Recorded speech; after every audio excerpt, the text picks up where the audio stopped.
मित्रों नमस्कार। इस समय हम लोग आ गए हैं अरैल घाट पर। नैनी साइड है और कुंभ मेला अगर आपको घूमना है तो अरैल की तरफ आपको आना ही पड़ेगा। वहाँ भी डीपीएस से लेके नए पुल तक जो तैयारी है मेले की वह दिव्य और दर्शनीय है, अद्वितीय है। एक तरफ शिवालय पार्क के तो चर्चे हैं ही, वहीं परमार्थ निकेतन द्वारा संचालित हमारा त्रिवेणी पुष्प भी सज गया है। और इस समय जिस जगह पर हम हैं यह अरैल घाट है। यह काफ़ी पुराना पक्का घाट है। इसका भी सौंदर्यीकरण हो चुका है, मतलब रिनोवेट हो गया है। लाल पत्थर लगाए जा चुके हैं, खूबसूरत लाइटें लग गई हैं, बैठने के लिए बेंचेस लग गए हैं।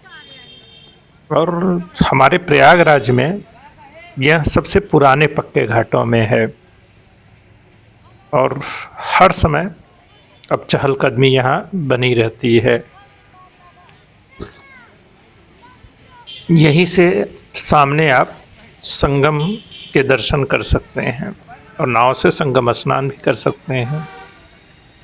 ये पूरा हिस्सा यमुना जी का दाहिना तरफ वाला हिस्सा है और यहीं पे ढेर सारे मंदिर हैं और बाकी चीज़ें हैं। मतलब यमुना जी के जो किनारे होते हैं, शूलटंकेश्वर महादेव हैं और सोमेश्वर महादेव का प्राचीन मंदिर है,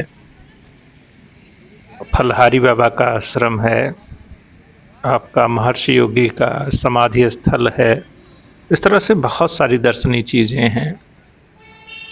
और यमुना रिवर फ्रंट वाली जो रोड है वह भी बहुत खूबसूरत बन गई है। हर तरफ पेड़ फूल और भी बहुत सारी चीज़ें हैं। और मेला के दौरान जो सांस्कृतिक गतिविधियां हैं उसका भी एक बड़ा सेंटर इसी तरफ बनता है। बड़े बड़े तंबू और कनात लग चुके हैं। डोम सिटी वाला प्रोजेक्ट भी इसी तरफ है और लग्जरियस जो टेंट होते हैं वह भी है। इसका मेन कारण यह है कि हमारी गंगा और यमुना से और जो सड़क की दूरी है वो बहुत कम है। मतलब रोड से कनेक्टिविटी इस तरफ की बहुत अच्छी रहती है। मतलब 200-300 या फिर मैक्सिमम 500 मीटर में ही सारी चीज़ें रोड से और गंगा यमुना के बीच में मिल जाती हैं। तो ऐसे में यहाँ रुकने ठहरने फिर मेला से बाहर निकलना बेहद आसान हो जाता है। और यह जो नया घाट है यहाँ से आप सामने जो पक्का किला घाट है उसको भी आप देख सकते हैं और नाव से आसानी से 30-40 रुपए में आप पार हो सकते हैं। तो यह खूबसूरत दृश्य है। और अब देखिए ये आरती करने के लिए जगह बना दी गई है और आप हर वक्त यहाँ आप बैठ सकते हैं और जो हमारी उत्सव धर्मिता है उसका आनंद उठा सकते हैं। अब देश विदेश से तमाम पर्यटक आने लगे हैं और मेला में जो चहलकदमी होनी चाहिए वह भी दिखने लगी है।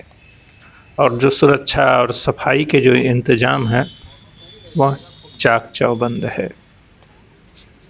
अब सोचिए करीब होमगार्ड, पैरामिलिट्री, स्टेट पुलिस, इनको मिला के तकरीबन 1 लाख सुरक्षा कर्मी लगाए गए हैं। वही 35 से 40 हज़ार जो है सफाई कर्मी हैं। वास्तव में मेला को सकुशल संपन्न कराने की जो जिम्मेदारी है वह इन्हीं के कंधों पर है। तो अनसंग हीरो ऑफ मेला यही लोग हैं।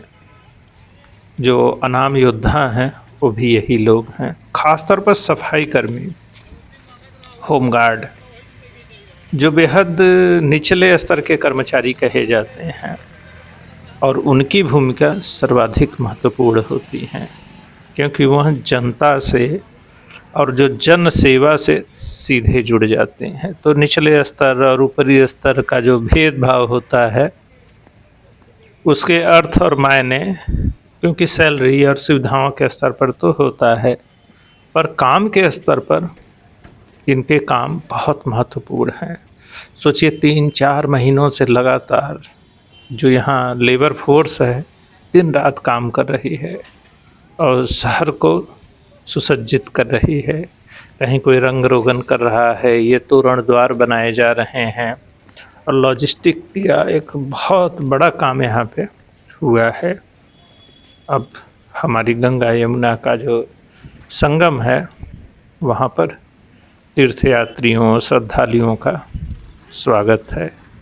आइए आप भी महाकुंभ में स्नान करिए और आध्यात्मिक अनुभूति से सरोबार हो जाइए।